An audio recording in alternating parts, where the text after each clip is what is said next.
It was supposed to be the happiest day of their lives. Instead, I found myself standing in a staggering silence, holding the child I thought they were waiting for, as they walked away without looking twice.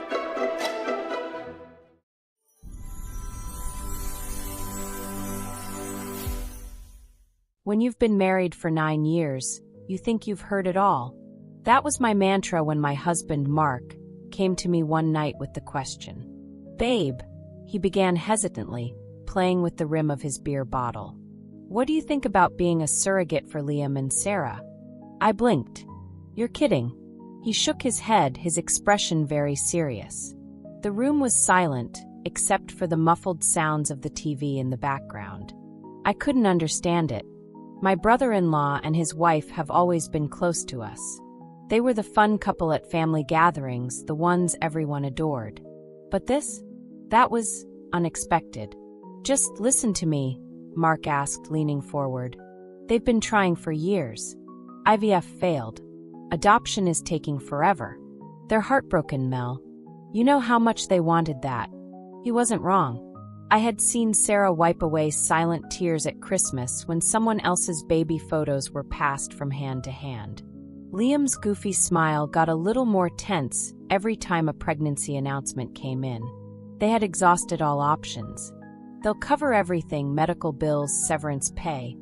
And he hesitated. "They offered to pay enough to cover Emma's college fund.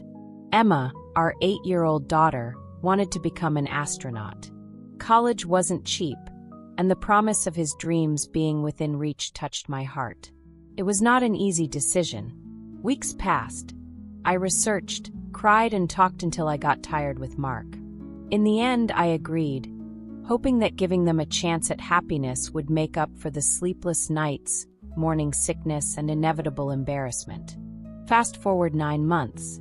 The pregnancy had been quiet, although exhausting. I had spent those months imagining the look on Liam and Sarah's faces when they held the baby for the first time. Then the moment has come. The birth went well, a healthy girl.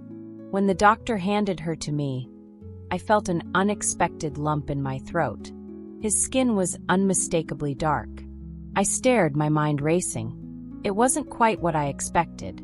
Was this a mistake? And then Liam and Sarah walked in. I handed the baby, wrapped in a blanket, to them, my chest swelling with the pride and exhaustion that comes from creating a life. For a brief second, I thought I saw a glint of joy in Sarah's eyes as she reached out to pick up her daughter. But then silence. A long, heavy silence that engulfed the entire room. "That must be a mistake," Liam said, his voice sharp and crackling like a whip. He looked at the baby, his brow furrowed so deeply it felt painful. "She can't be our daughter." What do you mean?" Sarah stammered, her voice almost a whisper as her hands trembled. She looked at the baby and froze. I followed their gaze, confusion knotting my stomach. "What's wrong?" I asked cautiously. "What's wrong?" Liam echoed, his voice rising.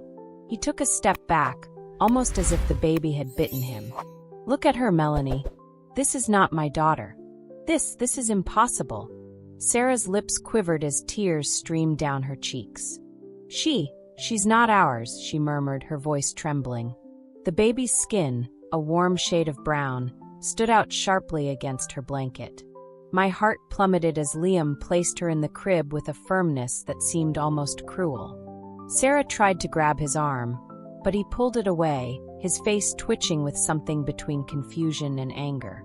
"We don't agree with that," he retorted, his voice echoing off the barren walls of the hospital. "I don't know what kind of sick game this is, but I'm not going to tolerate it." "Liam, wait!" I shouted at him, my voice breaking. But he was already halfway out the door, dragging Sarah along with him. She turned around for a moment, her eyes begging and filled with tears, but then she too was gone. I let myself slump into the chair next to the crib, staring at the little baby with tears burning in my own eyes. "It's not a mistake," I whispered to the empty room. "It's not." The next morning, I marched to the doctor's office, my mind a whirlwind of questions and doubts. How could this happen? The doctor, calm and composed, adjusted her glasses and explained, "It is not uncommon for recessive genes to manifest in children. If both parents carry a gene for darker skin, even if it didn't appear in previous generations, it can express itself in their children. It's completely natural, although it surprises some families." "Recessive genes?" I repeated, trying to process his words. She nodded. "Yes, it happens more often than people think, especially in families with mixed ancestors." I should have felt relief, but instead, a new knot of fear tightened in my chest. Would Liam and Sarah even listen? Would they believe me, or this child? Armed with this information, my husband confronted his brother.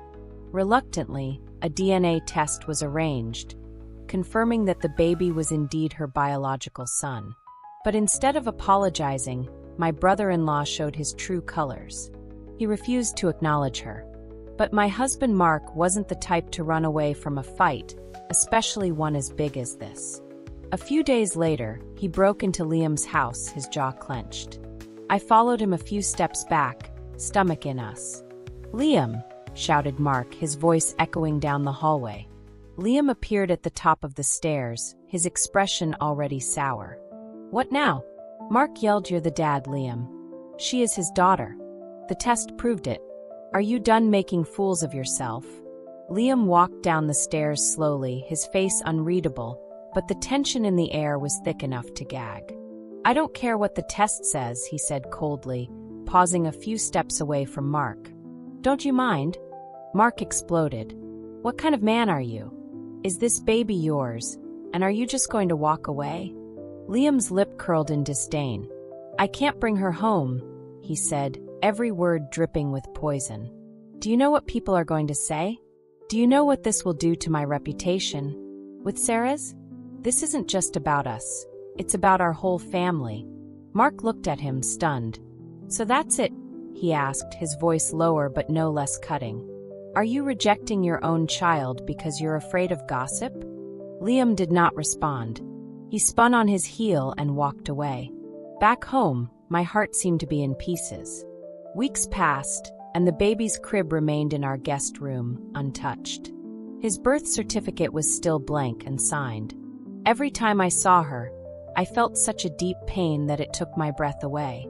One night, as we lay in bed, the silence between Mark and me felt like a burden. I turned to him, tears in my eyes. "What if we adopted her?" I whispered. Mark turned to me, his expression softening. For a moment, he didn't say anything, then he pulled me into his arms. "I was waiting for you to say that," he muttered. At that moment, I felt a glimmer of hope. If Liam wouldn't love her, we would love her. A few months later, the papers were signed, and she was officially ours. The moment the adoption was finalized, I felt a weight coming out of my chest that I hadn't even realized I was carrying. It wasn't the life we had planned, but it was the life we had embraced, a story we never saw coming, but somehow we were always meant to write. When we brought her home, Emma rushed to meet us at the door, her face lit up like Christmas morning. "Is she really my sister now?" she asked, her voice filled with admiration. "She's always been your sister," Mark said with a smile, gently lifting the baby and placing her in Emma's arms for the first time. Emma looked at her little sister, her little hands cradling her with surprising care. "Hi, baby," she whispered. "I'm your big sister. I'll teach you everything." Mark wrapped his arm around me, and I leaned into him, my eyes teary. Our family of 3 had grown to 4, and with each passing day it seemed more complete. It was supposed to be ours all the time.